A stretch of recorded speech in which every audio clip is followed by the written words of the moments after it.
As we reported earlier, President Trump today voiced doubts about whether next month's planned summit with North Korea's leader Kim Jong-un would proceed as planned. As Nick Schifrin reports, Mr. Trump and his South Korean counterpart met today at a crucial moment. Thank you very much. In the Oval Office today, President Trump blended a handful of hope with a pinch of perspective. Hope that his planned summit with North Korean leader Kim Jong-un could create a historic peace. He has a chance to do something that maybe has never been done before. He will be safe. He will be happy. His country will be rich. North Korea has a chance, really, to be a great country, and I think they should seize the opportunity, and we'll soon find out whether or not they want to do that. And that perspective that maybe the summit won't even happen. There are certain conditions that we want, and I think we'll get those conditions, and if we don't have the meeting. There's a chance that it'll work out. There's a chance, it's a very substantial chance that it won't work out. That doesn't mean it won't work out over a period of time, but it may not work out for June 12th. North Korea enters the summit presenting itself as a full-fledged nuclear state. Whether and how the country denuclearizes is at the negotiations' core. North Korean officials have expressed interest in slow, step-by-step denuclearization and step-by-step American incentives. President Trump said today he'd prefer, but wouldn't insist, on swift denuclearization. It would certainly be better if it were all in one. Does it have to be? I don't think I want to totally commit myself, but all in one would be a lot better, or at least for physical reasons over a very short period of time. The go-between for Trump and Kim has been South Korean President Moon Jae-in, who pushes peace in part by praising the president. I have no doubt you will be able to accomplish a historic feat that no one has been able to achieve in the decades past. Senior administration officials describe this moment to the NewsHour as brinksmanship between two men who don't want to be the one to cancel or be canceled on.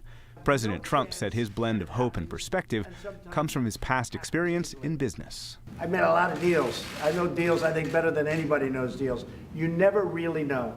As of now, the administration continues to plan as if the summit will happen, but a senior official suggests that reporters who plan on going book refundable tickets.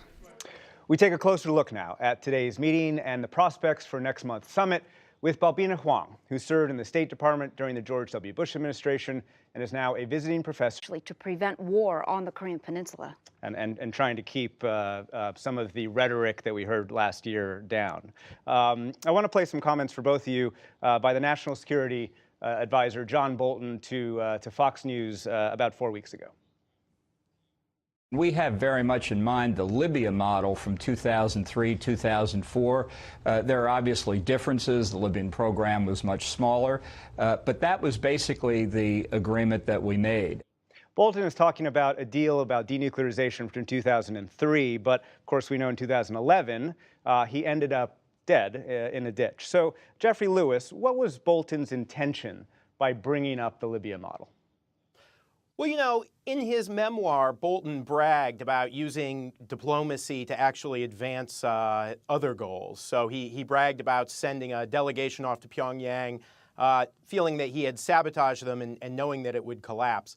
My guess is that he was bringing up Gaddafi not because it really is a model for disarmament, but because he knew it would annoy the North Koreans, and in fact it did. I think we saw that the North Korean statement the other day singled Bolton out and made it very clear that Libya was not a precedent they liked. Balbina Hwang, is that right? Was the National Security Advisor trying to perhaps scuttle this summit or somehow convince the North Koreans that the U.S. wasn't serious about diplomacy? Well, absolutely. I mean, Libya is a red line that everybody knows is something that North Korea will not accept. Now, on the other hand, it is also the sort of extreme that you set up going into negotiations so that you know that that is the farthest line that you know that is the extent to which is the hard line, the extreme. Now, we also know that President Trump is the negotiator. That's how he presents himself. That's how he is the deal maker. And when President Trump is going into the summit, that is what he says that he's going to do. He's going to come out with a deal. And so that is how he's going to go in. And that's exactly how he wants to set it up. And so North Korea is obviously going to come out and say, we're not going to go into a summit with this kind of a deal. So of course he's going to do that. And I think that that's exactly how Bolton is setting this up. So you're suggesting it actually could help, that this is something important, whether in the U.S. public or for the U.S. simply to have this hard line going into the summit, that it's helpful? Exactly. Okay. Jeffrey Lewis, should there be a summit? We heard a lot of doubt about this today. And what do you expect to come out of the summit if it indeed goes forward on the 12th? Well, I think the answer to whether there should be a summit is it depends. And I think it depends on whether the president goes in with realistic expectations. I don't think that the North Koreans are going to offer up their nuclear weapons. I don't think that they're planning on disarming.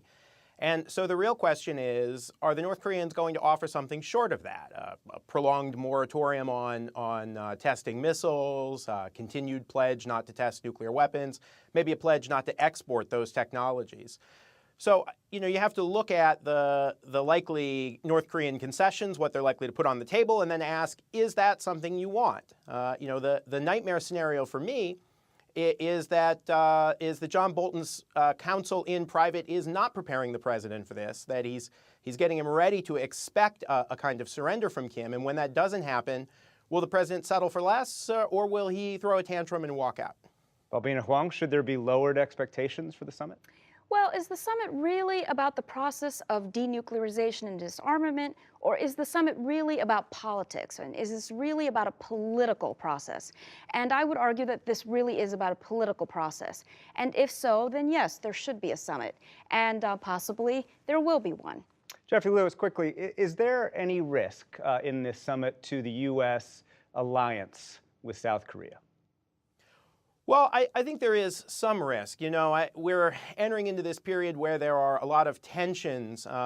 President Moon is a progressive, but he's also quite nationalistic.